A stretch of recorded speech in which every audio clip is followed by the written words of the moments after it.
Шүдний шарлалт гэдэг нь болохоор гадны хүчин зүйлс буюу өнгөрийн нөлөөгөөр үүсэж байгаа.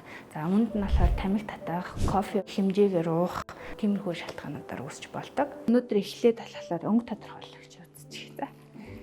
Шүднийх нь өнгө нь ерөнхийдөө ямар түвшинд байна гэдгийг тодорхойлоод за дараа нь цайруулалт хийгдсэний дараа магадлалын хувьд нэг иймэрхүү ч юм болох магадaltaй гэсэн.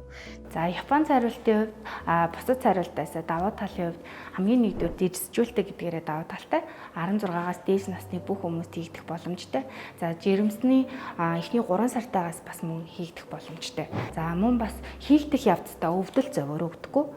Тэр нь бусад цайруулалтаас илүү давуу талтай. Жилд ерөнхийдөө энэ цайруулалтыг хэдэн ч удаа хийлгэж болно шүү. Тэрэнгээрээ давуу талтай. Хийлгэх тусам хоёулынхаа шүдний мэдрэг байдал нь багасна, илүү их эрдэжүүлэлт авна гэсэн үг шүү. За энэ цайруулалтын хувьд нөгөө нэг заавал буйл хамгаалт хийх албагүй. Буйланд хүрэхгүйгээр л тавьчихна гэсэн.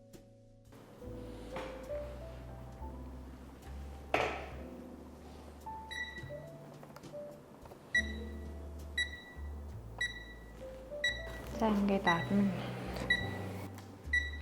За ерөнхийдөө нэг 5 түвшин л. Хэлгийн дэвшилсэн.